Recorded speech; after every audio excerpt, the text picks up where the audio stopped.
Cláudio Fontes é um arquiteto criador de belezas.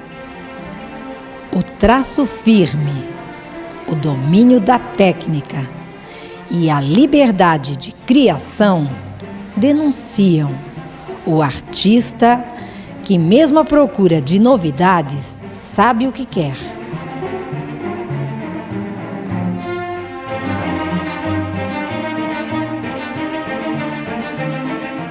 Cláudio, hoje a gente veio ao seu ateliê para mostrar sua fase mais recente, mas os apelos visuais são tão grandes que eu também quero que você mostre uma fase um pouquinho não tão recente. Mais anterior, às vezes quadros de 20, 30 anos, não é? Que são bons também, quer dizer, dentro da minha perspectiva, naturalmente. Essa fase nova, eu sempre pintei muito a mulher, né? Acho que até uma homenagem que eu faço à mulher, no que ela tem de positivo, a energia feminina tem de positivo, que é a receptividade, a graça, a beleza, não é? E procuro fazer sempre homenagem à mulher, tanto assim que fiz uma série longa, As Três Graças, e já fiz muitos trabalhos nus, né? Sempre com aquela beleza de formas, uma coisa que irradie a expressão da graça da mulher. Agora, essa última fase é uma fase... São dois tipos de quadro. Um são os nus, que já estão quase abstraídos, e outro eu fiz já a abstração. Isso tem um significado interessante. Eu pintei já tanto nu na minha vida, e inevitavelmente eu teria que chegar para fazer quadros que eu não dependesse mais de modelos, em que a coisa saísse como muitos artistas fizeram, né? Isso é uma evolução natural. Então, nessa fase de luz, nessa última fase, eu começava pintando a tela sem preocupar com nada, sem preocupar com o modelo, porque algumas fases eu preocupava com o modelo, com o movimento do modelo. E, de repente, como isso aconteceu muitas vezes, em muitos quadros, o quadro ia vendo nus ali naquelas manchas. E aí eu aproveitava e embarcava nessa, entendeu? E a fase abstrata, que todos os artistas que são abstratos sabem, é que você não depende mais do modelo. Você fica numa independência, numa liberdade maior. Então, mas os abstratos, que são formas femininas, que também são flores, que a gente vai voltar depois, vai mostrar, e que vai ver que está tudo interligado, que é só uma caminhada, ou que é um vai e um vem do Cláudio Fontes. É um desdobrar, né? É um desdobrar. Tem quadros abstratos que parecem com naturezas mortas, realmente. Mas tudo feito de uma forma até inconsciente. A coisa vai aparecendo. O nosso inconsciente trabalha muito, nós sabemos. Principalmente quando você não está preso, amarrado a fórmulas, a receitas, né? É o desconhecido, porque o inconsciente é o desconhecido. E a arte, conforme eu já falei no outro programa, quando você deixa o desconhecido, você recebe o desconhecido. E aí a criatividade é isso, né? Porque... Cláudio, e a cor? Corajosa, forte, abundante. Olha, eu quando pinto agora esses quadros, esses últimos quadros, é interessante até a pessoa observar. Eu pinto em acrílico, apesar de fazer apesar da maior parte do meu trabalho ser óleo. Mas eu faço num gestual tão violento, o pincel aqui, vou fazendo. Eu não penso, porque pensar atrapalha. Cláudio, e os segredos de ateliê? Eu sei que você tem muito, porque você tem uma trajetória longa e porque a gente sente todas aqui no ateliê, conversando com você e na sua obra. Conta um ou dois segredos de ateliê. O segredo de ateliê, eu até escrevi um artigo para os meus alunos e eu fui motivado a escrever esse artigo. É um artigo de umas 10 páginas, talvez, em que eu conto todos aqueles macetes, como diz o mineiro, aqueles macetes, né? O segredo de ateliê é o seguinte: o André Lotto era um pintor francês que tinha uma academia em Paris, Grandes pintores brasileiros frequentaram essa academia, principalmente o Iberê Camargo, uma pessoa que eu convivi com ela no Rio de Janeiro, e o Iberê tinha o maior respeito pelo André Lorde.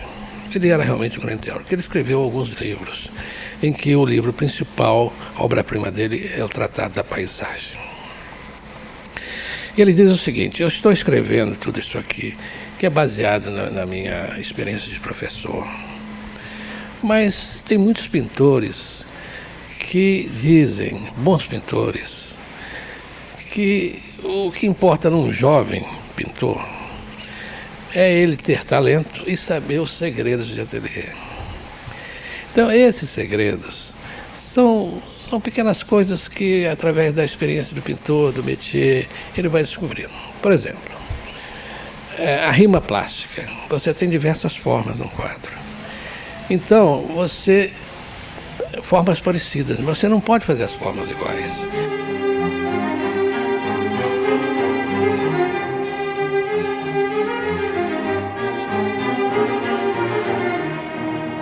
O desenho, a pintura se confundem em paisagens, figuras femininas, marinhas e abstrações e compõem o universo criativo do artista, que perseguiu o sonho e o transformou em materialidade das obras que cria.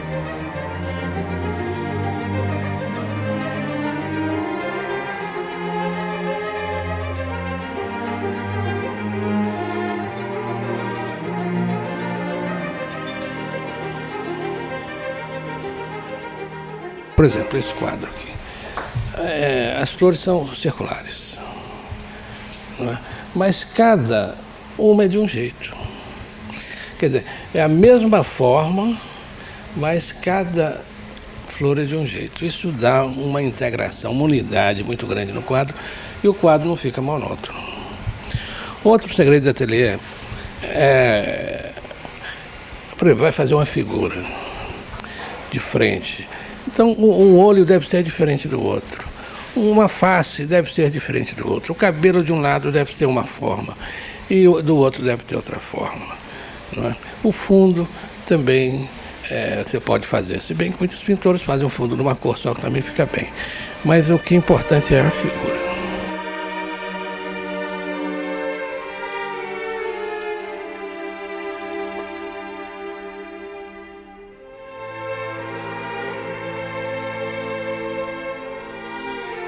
As obras do artista são poemas visuais, numa gramática própria, que mistura tinta, pincéis, cores vibrantes e desenho apurado.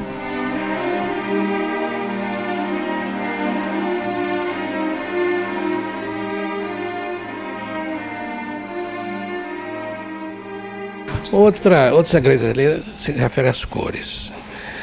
Os pintores do século XX, Matisse, Picasso e muitos outros, usavam poucas cores complementares. Por exemplo, eles usavam o azul e o laranja, que são cores complementares. Misturavam todas entre si, né? E davam efeitos maravilhosos, poucas cores. Picasso até dizia: eu uso poucas cores. O que parece que dá a impressão do quadro ser muito colorido é que elas estão nos seus devidos lugares. Ele fazia também uma coisa muito interessante. Ele, por exemplo, usava, isso também é um segredo de ateliê, ele pegava duas cores complementares, por exemplo, o amarelo e o violeta. Ele usava o amarelo, mas ele não deixava o violeta aparecer. O violeta só funcionava nas misturas. Então ficava muito interessante, porque ele pegava o que chamava, os pintores renascentistas chamavam de meia tinta. Ele ia misturando com preto e branco naturalmente. É claro que essas cores complementares todas são misturadas com preto e branco. Então, ele misturava exaustivamente as cores, não deixando aparecer o violeta. É outro segredo também da ateliê. Que estão aqui presentes em todas as obras que você faz?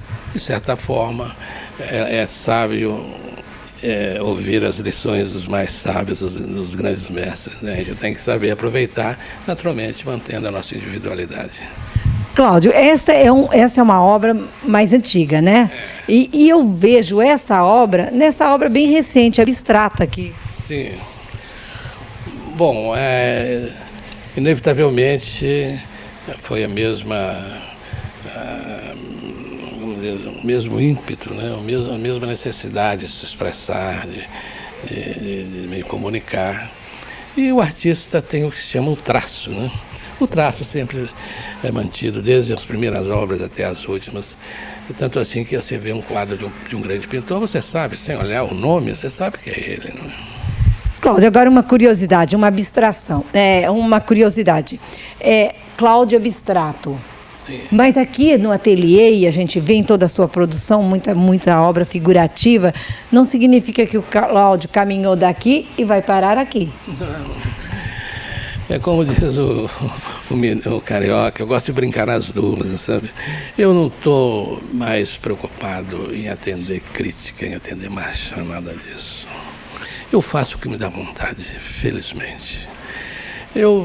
Daqui a pouco eu volto para o figurativo, faço abstrato. Eu gostei até de fazer o abstrato, para te falar a verdade. Eu não sei por que eu não fiz antes. Bom, esse quadro também faz parte dessa última fase, fiz agora em 2006. Esse eu comecei manchando a tela, de forma assim, por fazer, fui fazendo, né? Deixando a coisa fluir. E o quadro, de repente eu vi umas formas que pareciam figuras humanas. E como eu já tenho muita experiência da figura, falei, aqui dá uma mulher, tal. Depois vi uma outra ali, falei, aqui também dá. E aí eu vou fazendo, a coisa vai acontecendo. Não é? Eu já fiz marcando o modelo quantas vezes. E agora eu estou fazendo o contrário. Não é tão bom você partir de um polo e para o outro polo. E aí vai equilibrando as coisas. Deixa nascer, você começa e a tela interfere, conversa com você e se impõe. Esse é um processo que eu acredito que para a pintura ficar amadurecida, a pintura ficar cozida, como dizem os franceses, você precisa ter uma certa experiência, não é? Precisa dominar o desenho da figura, precisa dominar as cores, não é? Você precisa ter autonomia de voo. Então, a coisa vai acontecendo, não é? Como você está nadando num rio, você se deixa levar, a correnteza vai te levando, não é? Ora você está numa margem, ora você está na outra margem, e vai, de repente, quem sabe, a gente até encontra o oceano sem perceber, né?